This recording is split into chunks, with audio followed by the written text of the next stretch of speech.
All right, everybody. Welcome to Appendix NES Radia Senki, or Chronicles of the Radio War. I'm gonna take in the intro here before I start jabbering on.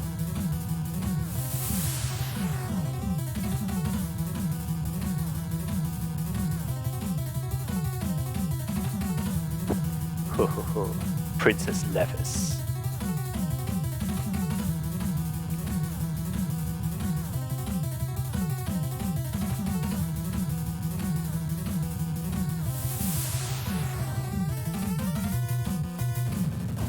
As you can see, in a novel moment here, we have a Nintendo game that starts with the Princess in trouble. That's surely something that does not happen normally. So Radia Senki is a really interesting game. Came out around the tail end of the Famicom's lifespan, and actually did not have a US release at all. And that was because kind of the Famicom was still going on in Japan, and it was kind of dwindling as well. But you could still kind of rush out these kind of RPGs and that kind of game, and they would be pretty well received. United States and like the Western world in general, or like even just anywhere outside of Japan, there was an issue of translation, right? And so RPGs in that late era of the Famicom really didn't come out over here because people were focusing on the Super Nintendo at that time. This is pretty famously why Final Fantasy II and Final Fantasy III didn't originally come out over here. So Radia, in spite of being what I feel like is a shoo-in for the US market, never really came out over here. So I was just telling the people in the chat before I started that there's a city in Break named after Radia Senki, or just called Radia because I think it's a cool name and it's light themed. It's in the Kingdom of Shard, which someone asked me, is Shard in the always sunny part of the world? And it's not. It's actually in the wistful dark. It's built around a Radia is a city in the Kingdom of Shard, but it's built around a piece of the fractured sun machine. So there's light in all this darkness, so it's technically a safer place than most of the places in the wistful dark. And so the name becomes kind of appropriate in that regard. Furthermore, they ask, can you see it in the distance, like a lighthouse, so that people can get their bearings while traversing the world? Yeah, that's actually also, too, something I want to get into when we get into the more specific setting stuff, is that in the wistful dark, they use the sort of light from the Shard cities to travel, because even though you can't always see them in the distance, if you can see one in the distance, you can use it to guide yourself. It's a good way not to get lost. So anyway, back to Radia Senki, which I am playing here. Just in case you might have missed the format for the last Appendix NES, the way that this works is I play a game that either like influenced me while I was writing Break, or influenced me prior to writing Break, or it's just one I think is cool. This is the first of those. It did help me, influence me a lot when I was writing Break, and I'm going to play it. I'm going to chat about stuff about Break while playing it, and also try to answer questions in the chat if they appear. So anyway, we've just started the game. To review, someone named Princess Levis was escaping from a castle in a little fighter plane in this fantasy world, which shows it's kind of a sci-fantasy world, so that's always pluses in my book. I hit start, and I immediately started here. Excuse me. In the middle of this field with amnesia. Just like the novel concept of a game where a princess is in danger, our hero doesn't remember who he is. Huh? Someone's coming. And it's just this guy, man. I've never seen you before. And so he mistakes me for a bandit. I mean, I could be a bandit, we don't know yet. Oh no! We're surrounded. Monsters, is this a dream? Alright, it's a truce for now. Let's take care of these monsters. So, okay, what I think is really interesting about this game is you have this little RPG menu that you can try to pick to do stuff here. So, regroup as everyone gathers in one spot. Trick, you try to play dead. That's basically like to try and trick them into leaving you alone. And of course, fight. We're gonna go with fight. And once you leave here, it actually goes into an almost like Zelda-style game, which I think is pretty cool. Like, it's not exactly speedy, if you know. I'm not moving the fastest guy over here, but it's pretty cool. It actually almost reminds me a lot of a combination of kind of Final Fantasy and like another favorite of mine, which was Final Fantasy Adventure, or the very first Seiken Densetsu game, which eventually came on to be the Mana series of games. So I think the official translation is sort of Mana now, but it was Final Fantasy Adventure when I was a kid. Anyway, are you a knight from somewhere? You could use magic. I like this idea that he's just like, I guess you helped me and you got armor, so you're probably not a bandit. I'm Doris. Who are you? I don't know. I can't remember anything. What? You mean you've lost your memory? I like we're just represented by a dot in the dialogue right now. Alright, so I gotta name me. But I'm going to... Now this is kind of sad. You only got 4 letters here. So what I'm going to be... 4 letters and no exclamation points? Alright, well guys, we're going to have to be Breck. I think I'm going to seal that name, actually. It's part of a ploy. Get their trust first and then rob them blindly. It's a good man... Yeah, someone says it's part of a ploy. It is a good trick if you like dress up in nice armor and lie down in the middle of the field and pretend you're an amnesiac knight, and then you're just a bandit. I have to steal that idea for Brett. So Breck here. Nice to meet you, Doris. Why does Doris get to have 5 letters in his name? Anyway, you can come back to my village. Gray, take that down if you're in the chat. We gotta have Breck the adventurer. I'll have to write up stats for him.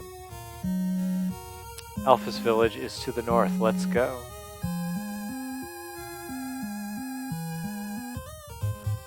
So, here we go. We've got our nice little, this little jaunty tune that plays. It's one of my favorites. This has been stuck in my head for many years.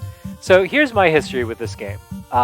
As I was saying, this didn't have like a official Western release when I was a kid, even though I would have eaten it up in 1991 when I was a little kid, just starved for RPGs. And actually 1991. Okay, 1991. I was a year or 2 out from getting into Dungeons and Dragons, so I wasn't quite that like ravenous, but I still really liked RPGs at the time. Actually, I was only like 7, but I still tried. I wasn't any good at them, but I still tried. And this is also a Zelda-like, so, well, in the loosest sense of the term. Yeah, I could have named a battle. It could have been a Battle Princess Brea. That's a good point. But no. So, while this game doesn't have an official release, a fan translation came out around like 1999 or 2000, I think, and a couple years after that is when I was in college. I was in college around 2003, 2004, and like many people who were in college, I was broke, and also I was kind of like I thought I was not as into games as I used to be. Like, I did still play a lot of video games, but I just, a lot of them weren't hitting the spot for me. And so I was going back, and Emulation had just gotten really popular a little around that time. So I was downloading, NES games, not the most legal, but whatever. It was 20 some years ago. I was downloading NES games that had never come out over here to try them out because, like, obviously I wasn't able to play them. And so I came across this game, and it was just right up my alley. And it also kind of brought me back to a place because I had gotten into older D&D again after kind of getting, I was still running 3.5, D&D 3.5 at the time, I think. I can't remember. But around that time, I was starting to explore older D&D again because I was just like, oh, I kind of like this. I kind of dig this simpler rule set. And I had been really getting into, like, I've been going back to, like, reading stuff like Elric and Conan and all that stuff. And, those are fun stories. There's problems with them, obviously. But I kind of played this and sort of rediscovered that sort of very particular Japanese JRPG kind of fantasy from, like, the 90s. And I got really into it. Like, I'm like, oh, these are great. And I started, after playing this one, I started playing... so we're going to someone named Rollo's house, I should say. Oh, wait, I have a question in the chat. Were English patches already a thing? Or were you still explored? Oh, yeah, no, English patches are pretty old. They've been around. So, as soon as emulation got popular, got capable, I think it was probably I'd say when Nesticle came out. Yeah, such a pleasant name for an emulator. But people were almost immediately trying to do like ROM hacks and stuff like that.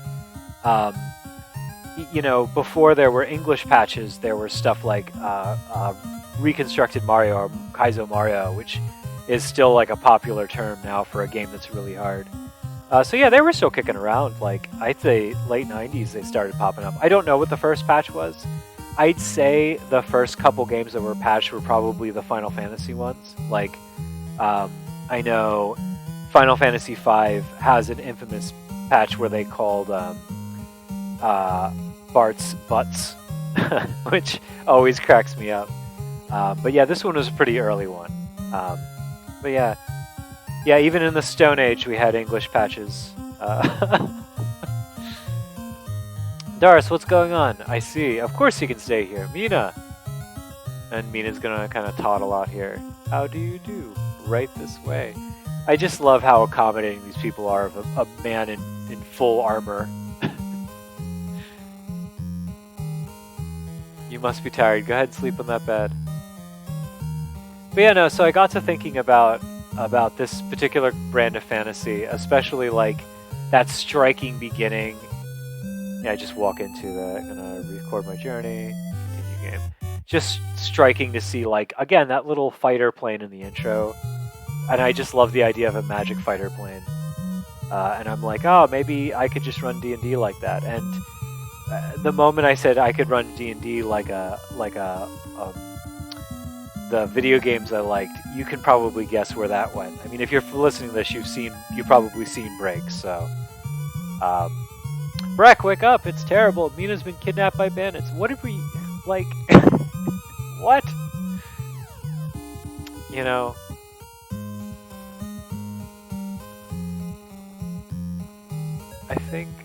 I can't remember. I think there's a fun thing where you could. Yeah, I was wondering to pull this up. Look at our hero. I love this design. Look at this guy. Blue armor. He's got a headband. Hair he probably didn't comb. Love that. Great look. And Darius is our classic kind of he's a spellcaster, so of course he can't have a wizard's hat, but he also has like a kind of bandana, but it's broader than our hero's bandana. We can go there through the Eastern Guard Forest. But I like that a lot too, where you like can kind of, if you haven't played for a while, you can call up advice and your party member will be like, oh yeah, we're going to this place. Like nowadays, I think that wouldn't be as useful as a thing. Obviously, because you'd have like a quest log. Mina went to the mountain and didn't come back. This hasn't ever happened before. I'm worried. I like how he's like, oh, Mina just didn't come back from the mountain, but Darius is like, oh yeah, bandits got her. So, But yeah, no.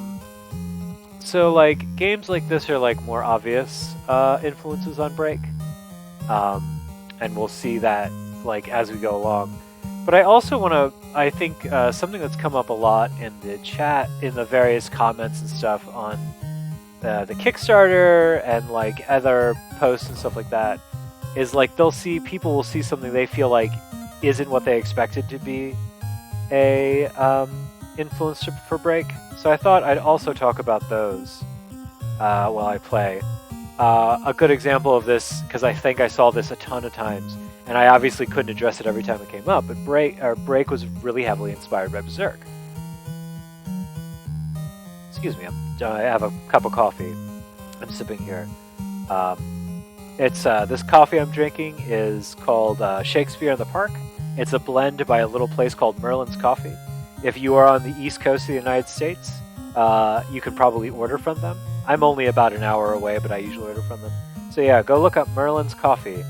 They make really good stuff. That's what I'm sipping right now. So Berserk is a huge influence on Break, and I don't think it's particularly obvious from the outset. Because you look at Break and it's bright and colorful, and you kind of like, I think the reputation that, you know, my Dragon Quest instincts are kicking in and I'm checking all the drawers. I haven't played this game in a long time, so I don't remember if there's stuff you can randomly find. But I'm checking anyway. I hear the bandit gang's bases Mount Bell's End. So,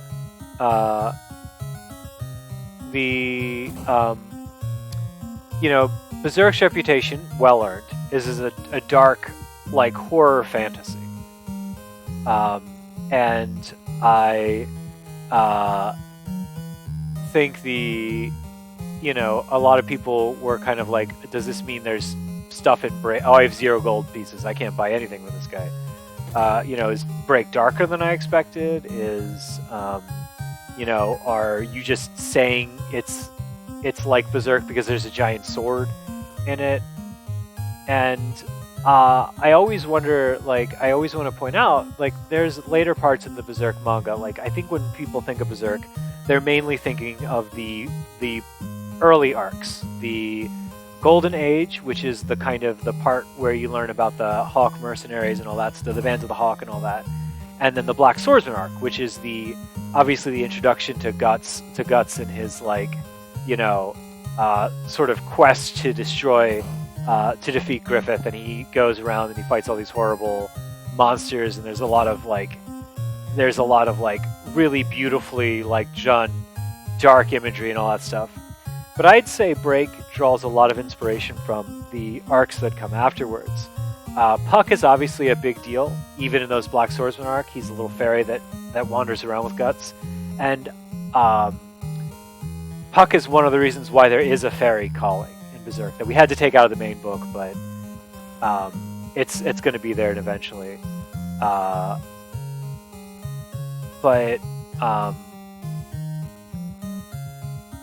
You know, Puck is one of the reasons, like, he's able to heal Guts. He's able to kind of add some levity to the situations.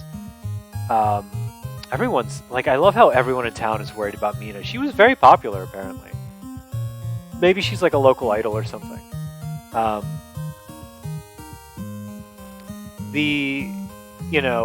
Later parts, though, Guts doesn't just get Puck to help him. He also gains like a little party, and the party are some of my favorite characters in the whole manga. He's a little witch that kind of joins the band, or that joins his group, and she's essential because she's able to actually protect Guts when he's asleep from all the spirits that attack him because of the demon brand. A little kid that kind of looks up to Guts joins in, and he's kind of the scrappy member of the group. They get a guy who, as opposed to Guts' strength and like raw tenacity, is a sort of clever warrior. And they also get like kind of a lady who is a knight who has a crisis of faith. We'll put it. Oh no, it's a battle. Anyway, this is how battles work. We get jumped by weird slug beasts and stuff.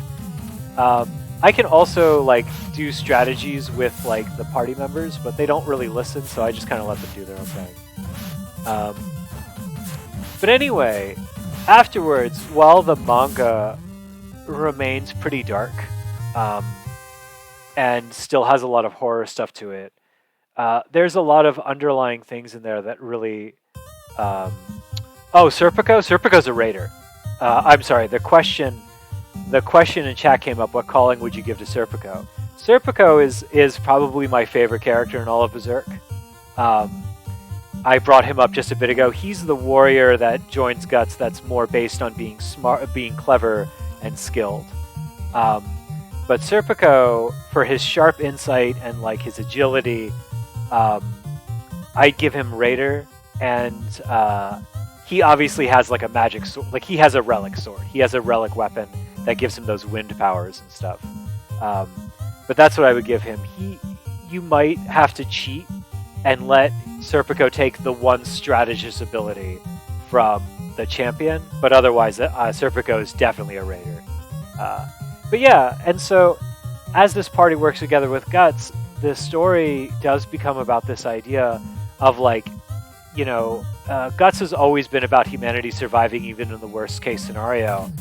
And when he has friends, it becomes like we can conquer these sort of terrible things, not just with individual tenacity, but also with like willingness to come together and work together. And I really think this becomes obvious when each of the party members kind of comes into their own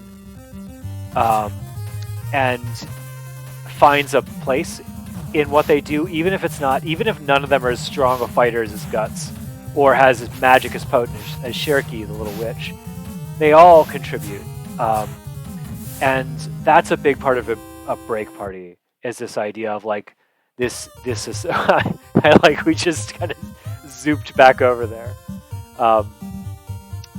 You know, they come together and they fight these horrible things and they come out on top by the skin of their teeth and by their wits and their willingness to fight and survive. And that's a very big Break thing. Also, there is some creepy stuff in Break. There's lots of monsters that are Berserk inspired, even if they don't go quite as far as Berserk does. There is a monster that drops basically a Behelit, which is an artifact from Berserk when it's defeated. You know, the champion calling itself is so heavily inspired by Guts. So yes, even though at first glance it doesn't seem like Break is inspired by Berserk, it is. And I think too, I really would like tabletop RPG people in general to be a little more like kind of open into what inspired by like means. It doesn't necessarily mean you're drawing exactly, right? You know, I don't have to be inspired by a thing. I don't have to have a guy from that thing walk on screen slightly off color to be legally distinct going, hey, I'm that guy from that thing. All you need from the chat, all you need is to just add Cannon Arm and you can fully make Guts and Berserk.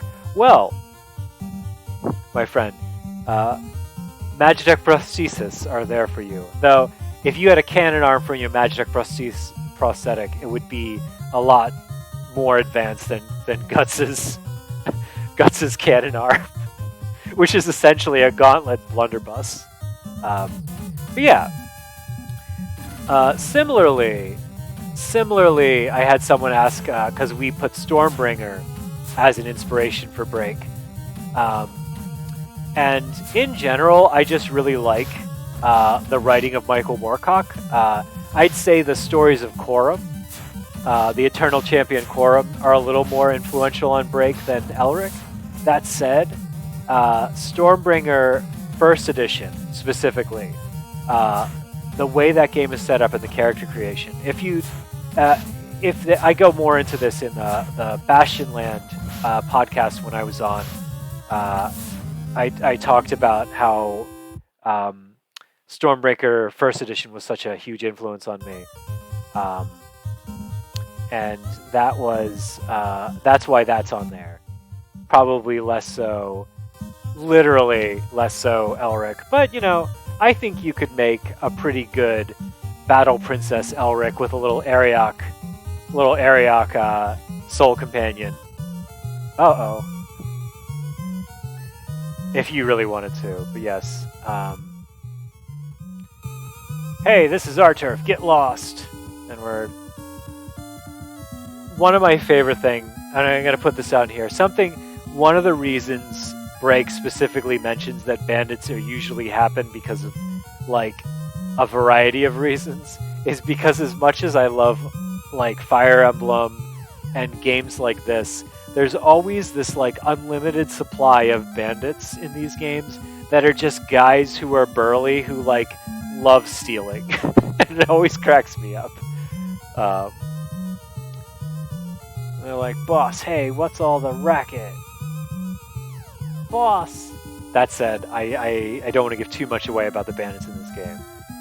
Breck, you're the leader? Ah, you little shrimp. What? It's a dishonest living. It's true. Oh no, the boss, run! And so we got this little guy here. And then Mina's like, stop it, Baru. Oh, it turns out you've got it all wrong, Darius. Baru saved me from monsters. Turns out those bandits weren't that bad after all. I didn't mean to. I love this. She's like, oh, he saved me. And he's like, it's not like I wanted to save you or anything. See, look, this is ahead of his time. He was out monster hunting, and that game didn't come out until many, many years after this one. You're lucky I ran into... still, thank you, now get out of here. I love, such a fun, dumb trope is the little guy who's, like, surly. So we go back. I like how we didn't, like, apologize for, like, oh yeah, sorry, we were about to, like, kick your ass, little guy. We just walk back.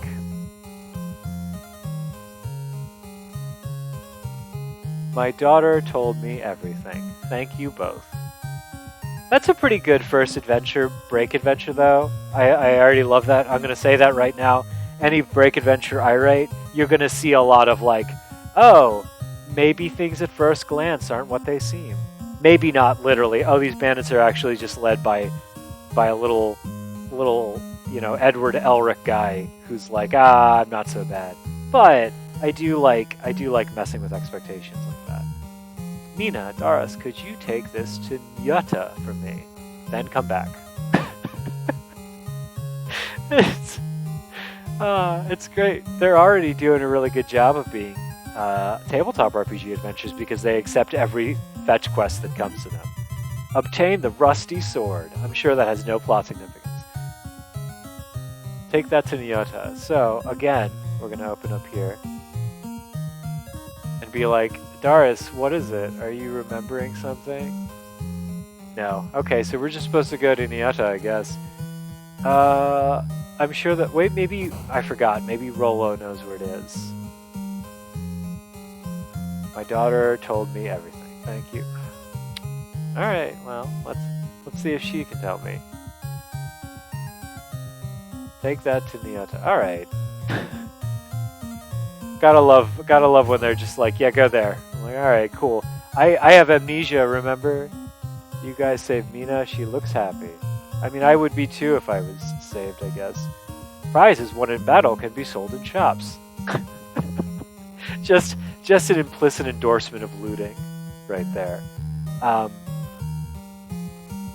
Looks like the bandits aren't that bad. See, I love when they just state it outright. Our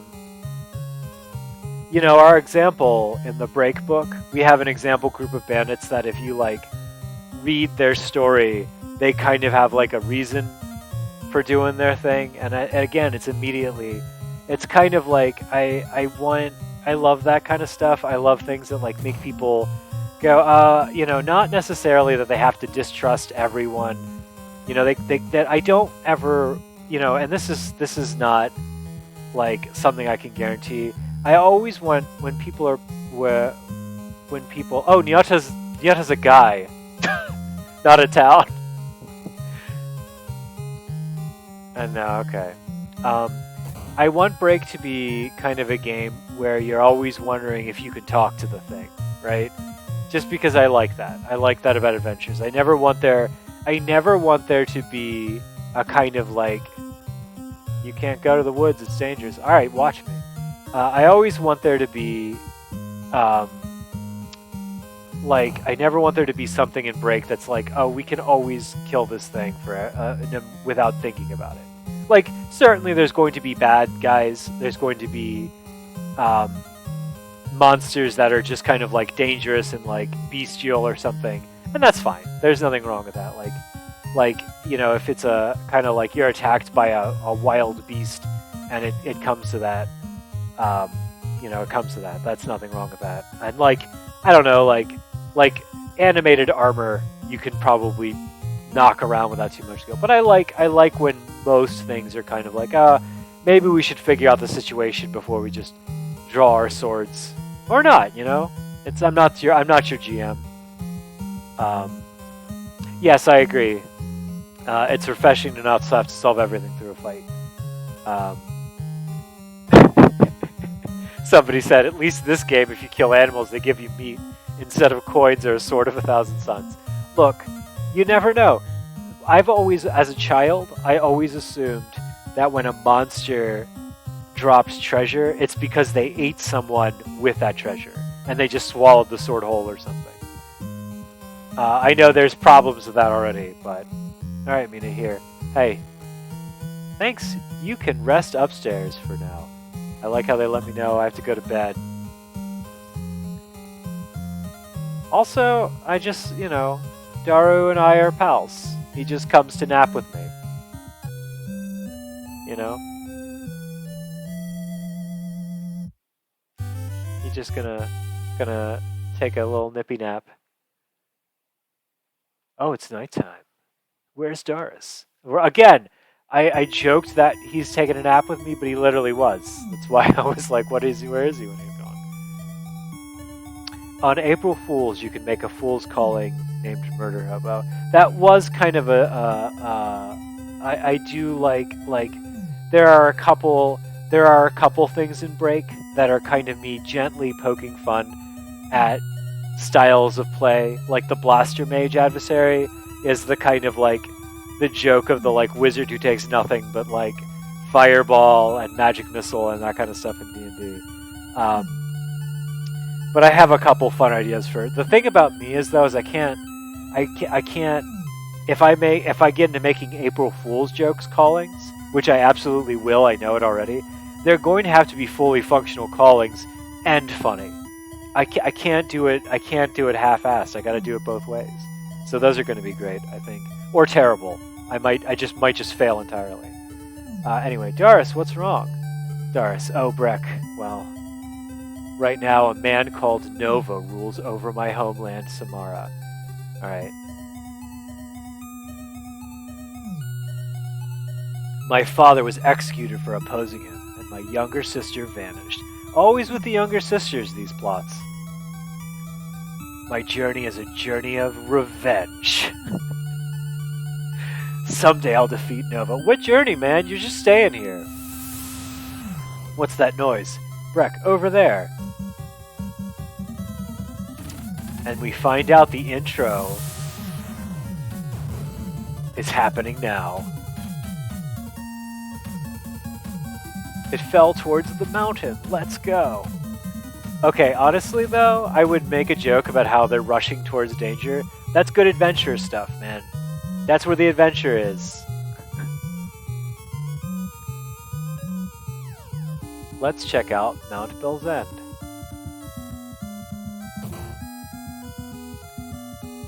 See, also, all these names are good. I love how all the names in this game are like derived from things, but they're also fantasy nonsense, which is my favorite way of naming things. Mina, what was that? Oh, thanks, Mina. Not even trying with Mina's voice. I did that little broody guy for Doris and didn't even try to do a Mina voice. You're probably all benefiting from that, I'm not gonna lie.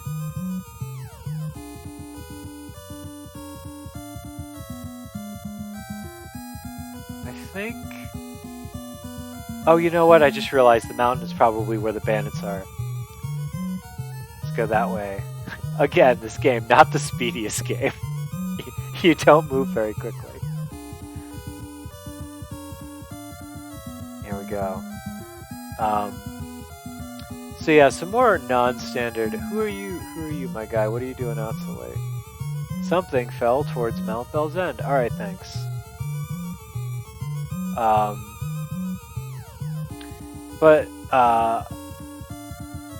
I also, something that got into break, if you remember, there was that guy in the intro named, or if you were here to see the intro, there was that big, helmet armor guy. I love that kind of bad guy, the dude who's in so much armor you can't really tell what he looks like and that kind of stuff. That guy, I had to make an adversary in the adversary section of Break that's like that dude. So don't you worry. If you've got a template in Break to make your very favorite big armored jerk from your favorite anime or video game trophy, meat. I don't need that much meat. I'm gonna be honest. I think we're good. But jeez. All right.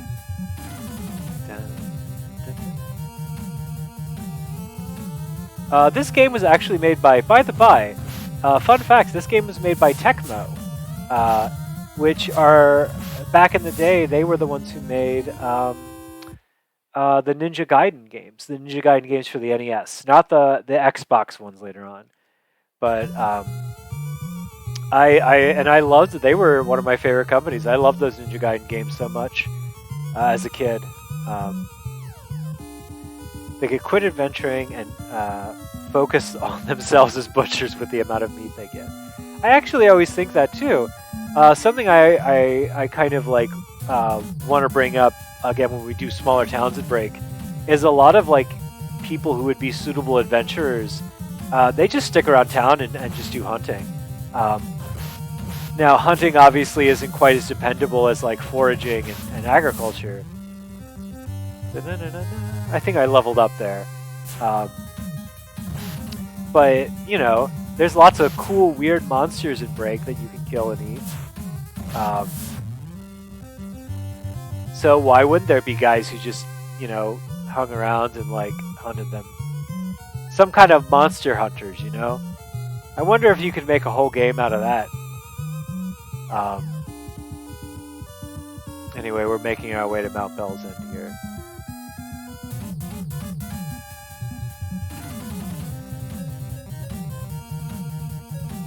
Okay, so let me see. So, as you can see, I can give them orders.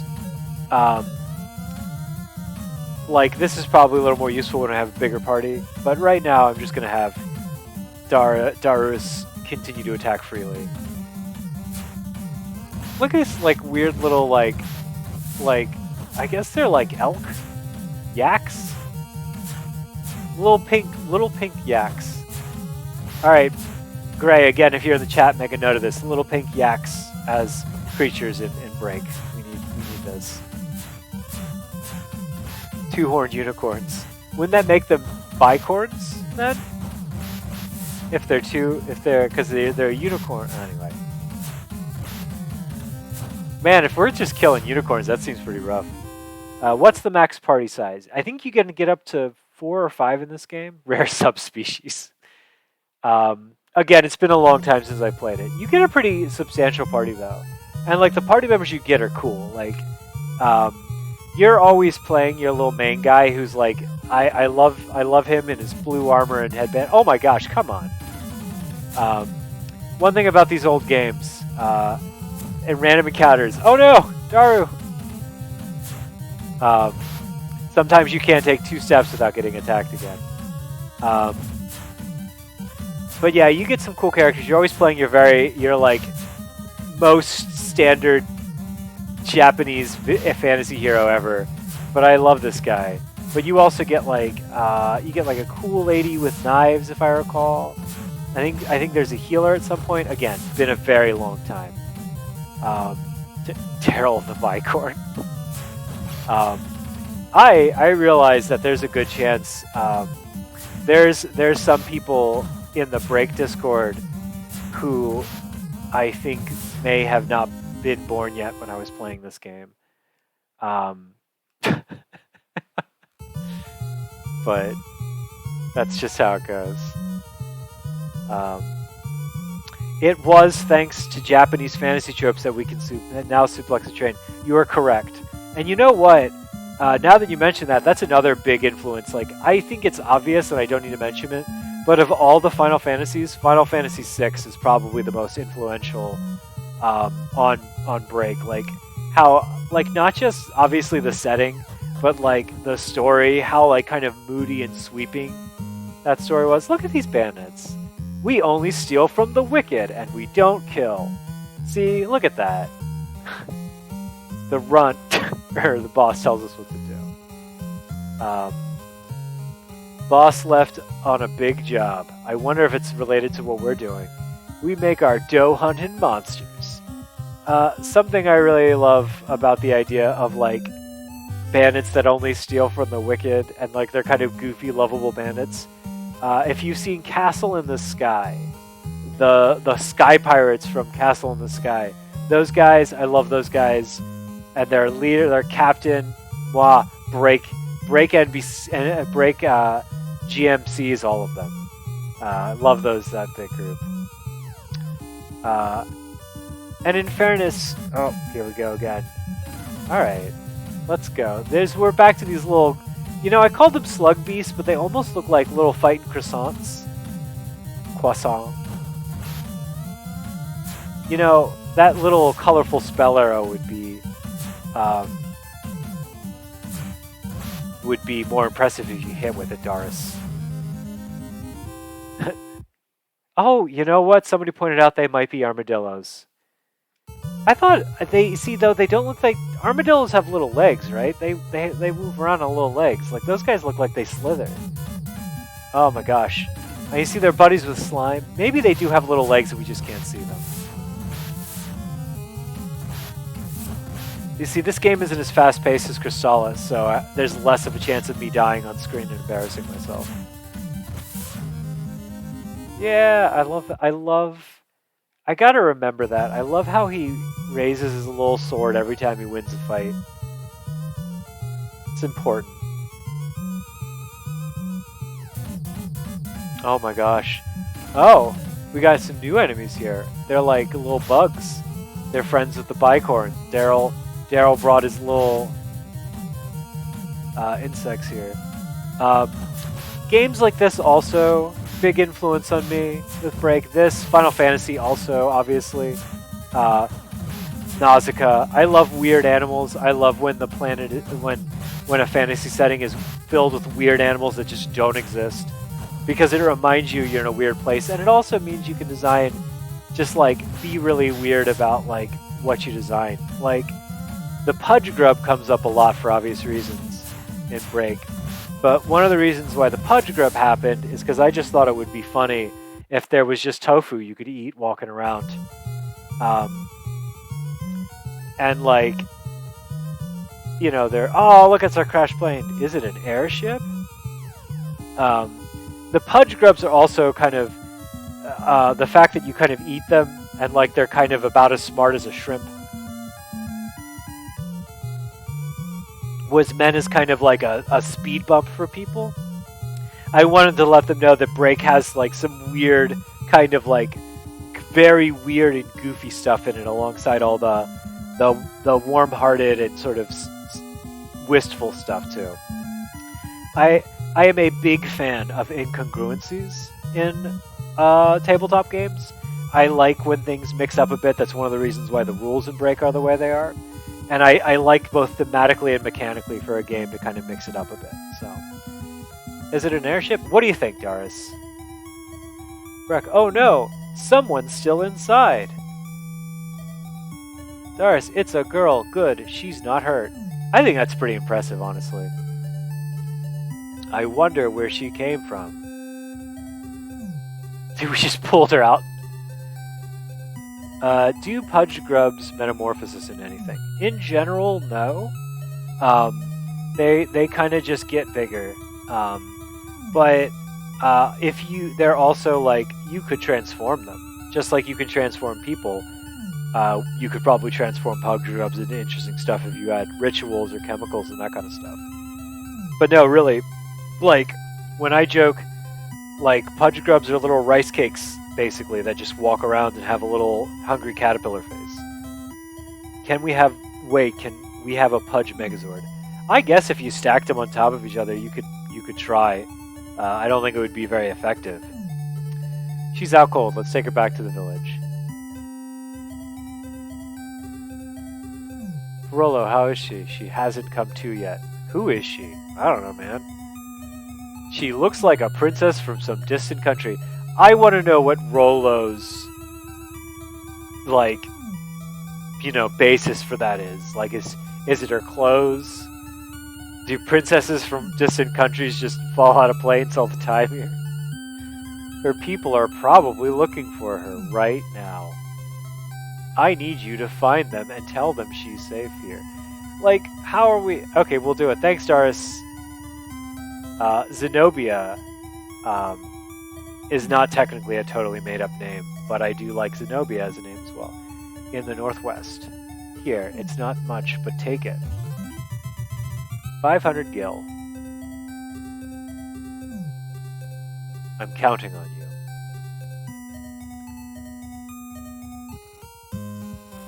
Hey everybody.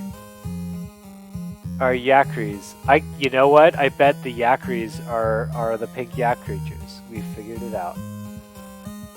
This village has gotten pretty lively all of a sudden.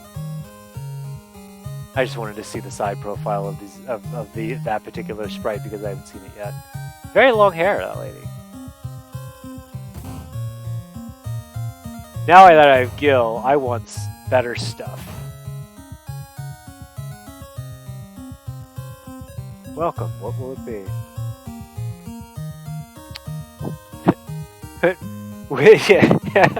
His criteria. Someone in the chat says his criteria. Weird clothes, check. Is pretty, check. Is girl, check? Question mark.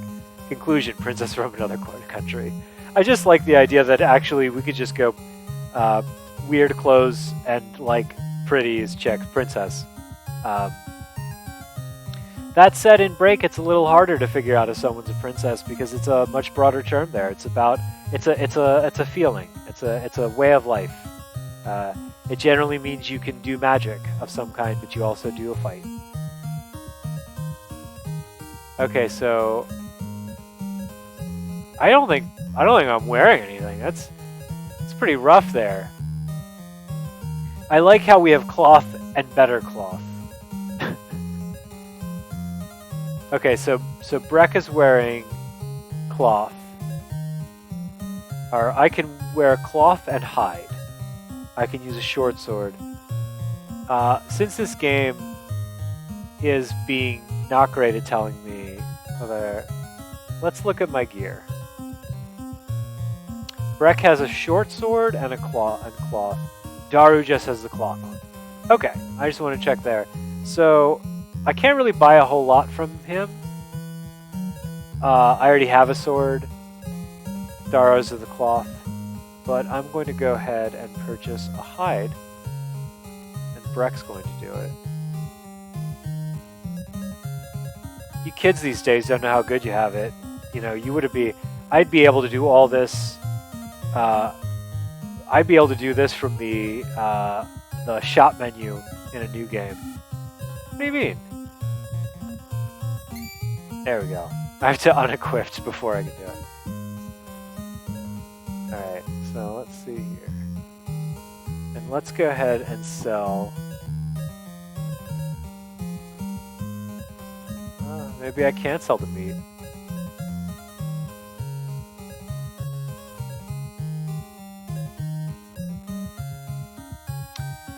Go ahead, it's on prizes. There we go. Oh my gosh! Alright, look at that, I'm loaded. Just sold all that meat. Look, you know, maybe this princess thing we can forget about and just make our living stabbing yackers out there. Also, yackers, great name. Welcome, what will it be? Let's see what they got for tools. Travel bell. I think the travel bell lets you return from... Yeah, in a few more runs you can be your own princess from another country, it's true. I'm gonna buy that. And you know what? If you were here for the Chrysalis stream, you saw me die because of poison, I'm gonna go ahead and buy a Purify. Is this price okay? Yeah, because just in case. But yes, these, like, one of the reasons I like this kind of, wait up.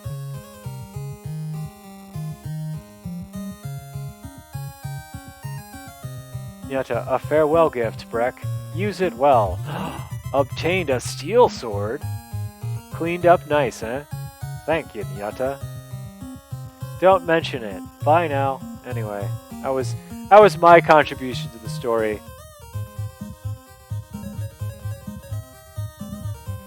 So let's get rid of my short sword. Now I have a steel sword. So we're going to play just a little bit more. But yeah, the town music is very homey. I actually really like the soundtrack of this game. It's obviously pretty simple chiptune, but I feel like it shows a competency with the instruments in the with the Famicom sound chips that you could make some really nice music with it if you tried hard. Like, and these sort of simple melodies, like this travel music, it's a little wistful. It's got a little journey feel to it. Anyway, I say this a lot, but I do want to bring up one of the reasons I like this particular brand of video game, Japanese video game fantasy. It's very permissive, right? You know, we have what looks like a pretty bog standard like hero guy in this fantasy world, but there's weird animals and slimes. There's a Magitech space fighter jet, you know. We saw that guy in all his crazy Anime's 80 over-designed Anime's 80 villain armor.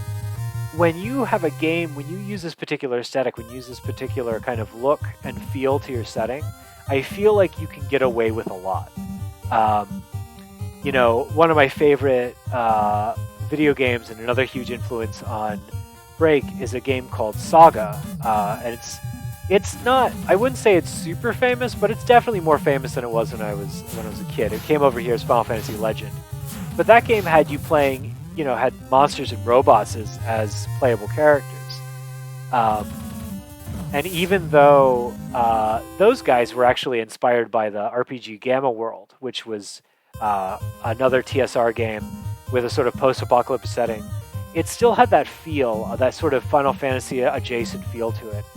And, you know, you can have stuff like chainsaw weapons in that game, you know, and I kind of really dig that. I really love that. Like, in Break, I can have stuff like, you know, battle maids, and war robots, and like alongside weird kind of tragically transformed, you know, goo monsters and that kind of stuff.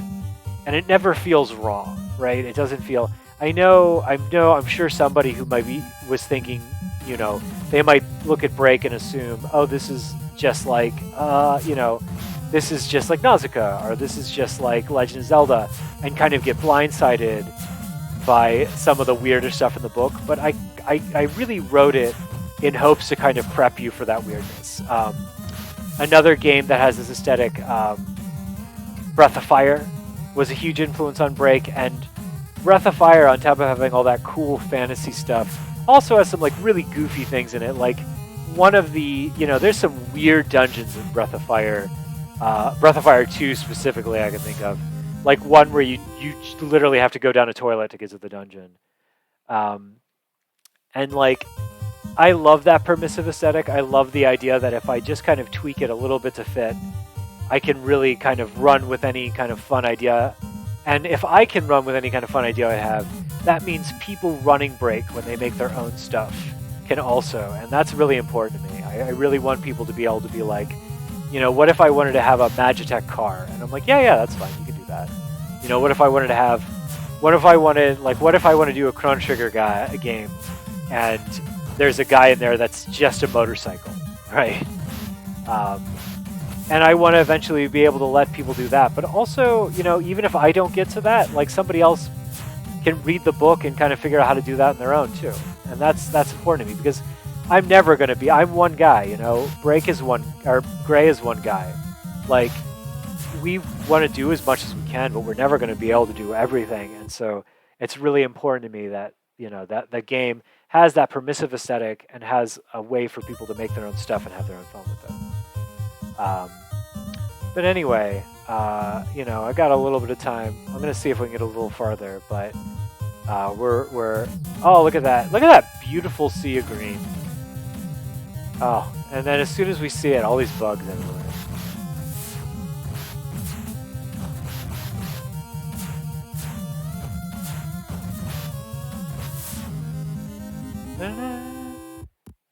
Trophy unstunned. I don't know how I got that. Maybe the bugs dropped a venom thing for their own. I think I gotta go through this cave. Listen to spooky cave music. Gray is 3 goblins in a wizard's robe. You know, I think that's really uncharitable towards the English. Right? You know, no, I'm kidding. Obviously. You know, you know, at the very least, he can wear a Gandalf hat, as he ordered one. So, that's I think that goblins might have a. Oh, what did I obtain? No, well, I'll have to look later. Look at these snails. I think they're snails. They look like snails. Darius, get it together. Oh my gosh. Pull back, my guy. Alright. The two of you could pull off the wise wizard aesthetic very well. I think I look a little more like a... I always joke that I look like the guy in a fantasy setting that's going to tell you about a magic item or whatever, and then leave the scene for good. That's why Gray asked if the Dimensional Stray could look like me, or the example on the cover, and I was like, my one stipulation is if you're going to draw me in the game, that guy can never look cool. Like, that guy's always just got to be a huge dork.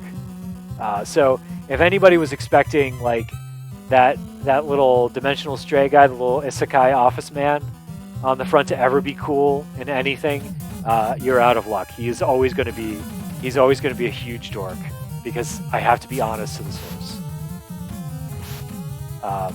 But yeah, that permissive aesthetic is one of the reasons I love this game. It's nothing new is really going on here in Radia. Like, it's just well done. It's a fun little game. Like I said, I think it was a shame it never got a proper US release, because I think it would have killed. I think it's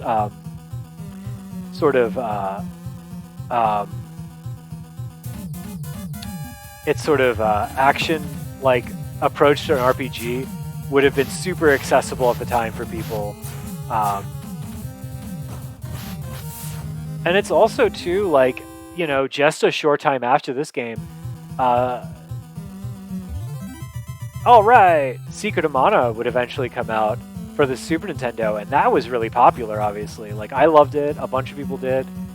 I don't know if this is multiplayer at all, but it should have been, if it isn't. Someone said that he looks pretty intimidating to the fairy. The joke of that picture is that he fails the intimidation roll, though. if you look at the whole collection of papers, of pictures for there, the fairy starts laughing at him because he can't pull off intimidation. He's not scary. Oh, it'd be super funny if I died here right when I was about to finish. But I'm not, because I'm super cool and very good at Radia Senki. Darius, come on, man. Get it together.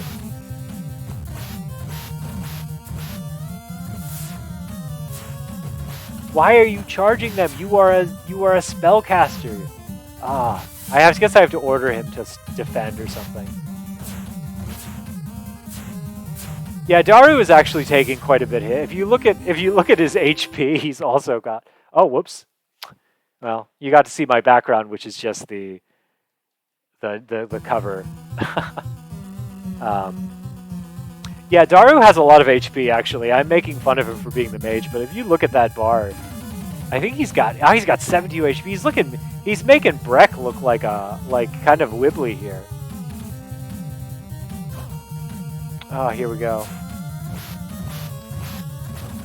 Anyway, this is a pretty neat to wrap this up in about an hour for recording.